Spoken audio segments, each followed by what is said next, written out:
Gente, tudo bom? Nessa videoaula nós vamos fazer a correção das atividades de história do oitavo ano da videoaula 7, que o tema foi a vinda da família real portuguesa e a independência do Brasil. Então, na atividade número 1, vocês tinham que me explicar que motivo levou a família real portuguesa a vir a se transferir para o Brasil. Então, nós vimos que lá na Europa, né, houve o bloqueio continental, onde o imperador francês Napoleão Bonaparte decretou que as nações estavam proibidas de manter relação comercial com a Inglaterra. Ele queria vencer, derrotar a Inglaterra, e ele criou essa lei, esse decreto, onde todo mundo estava proibido de comercializar, manter relações econômicas com a Inglaterra.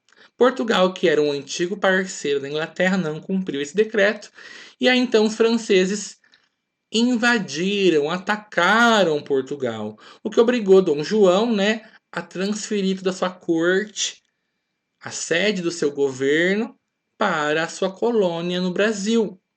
E aí eles vieram então escoltados pelos ingleses, que prometeram protegê-los nesse caminho em troca de acordos comerciais. Na atividade 2, vocês tinham que falar um pouquinho sobre as medidas políticas que o Dom João VI fez no Brasil no período que ele governou aqui. Que transformações urbanas e culturais significativas ele promoveu aqui no Rio de Janeiro. Né? Então a gente viu que assim que ele já chegou em 1808, ele decretou a abertura dos portos às nações amigas. Então ele autorizou o Brasil a fazer comércio com outras nações europeias, coisa que até então era proibida, porque o Brasil era colônia, só podia fazer relação comercial com a metrópole, com Portugal. Mas agora não dava, eles estavam aqui no Brasil, ele liberou o comércio para outras nações europeias, no caso a Inglaterra, a principal aliada deles. A gente viu também que uma outra medida política muito importante por Dom João foi a de 1815, que foi quando ele elevou o Brasil à categoria de reino a Portugal e Algarve. Então a gente deixou oficialmente de ser colônia, a gente virou um reino. Então a gente evoluiu, digamos assim. Fora isso, desde quando ele chegou, ele promoveu, né, construção de ruas, canalizou alguns córregos, colocou iluminação em alguns bairros, construiu estradas e criou o Banco do Brasil, criou a primeira imprensa para publicar jornais e livros, criou o Real Horto, a Real Biblioteca, teatros. Então, assim, ele investiu muito na parte urbana e cultural do Rio de Janeiro para atender a corte, a elite que veio junto com ele.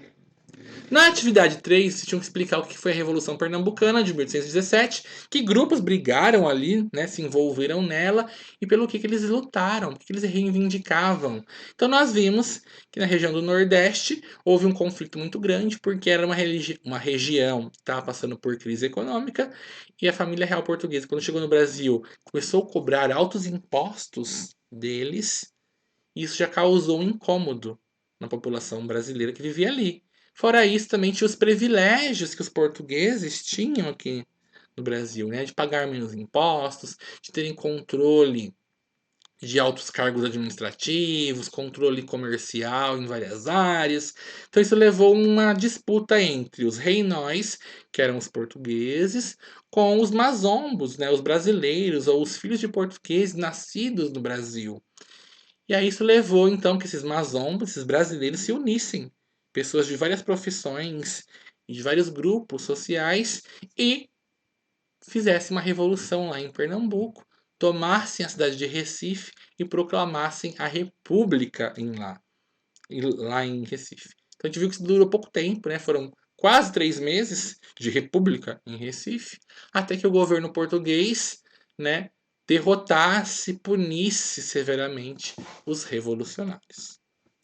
Na atividade 4, vocês tinham que explicar o que foi a Revolução do Porto e como que isso refletiu no Brasil.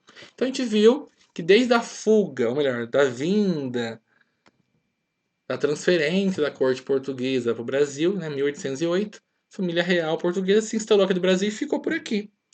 E aí lá em Portugal, o povo, em 1820, formou um grupo de revolucionários que fizeram a Revolução do Porto, ou seja, o povo português começou a exigir a volta do rei, exigir uma constituição onde Portugal deixasse de ter um rei absolutista, um rei que mandava em tudo, E isso obrigou o rei Dom João VI a voltar para Portugal. Tirando isso, uma das ideias defendidas por esses revolucionários era que o Brasil voltasse a ser colônia, era recolonizar o Brasil. E isso causou incômodo aqui no Brasil, que o povo não queria mais ser rebaixado, voltar a ser colônia, deixar de ser reino, né? Então, todas as reivindicações que surgiram na Revolução do Porto vão influenciar os processos de independência aqui no Brasil, a formar grupos que vão defender a ideia do Brasil se separar de Portugal, a lutar pela sua independência. Já na atividade 5, se tinha que explicar qual foi a diferença na forma de governo se a gente comparar a independência do Brasil com a independência na América Espanhola, na independência dos países vizinhos nossos. Então a gente viu na aula anterior que com a independência na América Espanhola surgiram vários países vizinhos nossos que foram se tornando repúblicas, que foram acabando com a escravidão, que foram mudando drasticamente a política e a sociedade daquela região. No Brasil, isso foi o inverso. A gente teve a nossa independência, mas continuamos sendo uma monarquia, tendo um imperador, uma família real comandando a gente, não acabaram com a escravidão. Então, as mudanças políticas e sociais não foram tão grandes ou drásticas como a dos nossos vizinhos da América Espanhola. Ok, então? Espero então que vocês tenham curtido a correção, entendido o conteúdo da nossa videoaula e até a próxima. Tchau, tchau.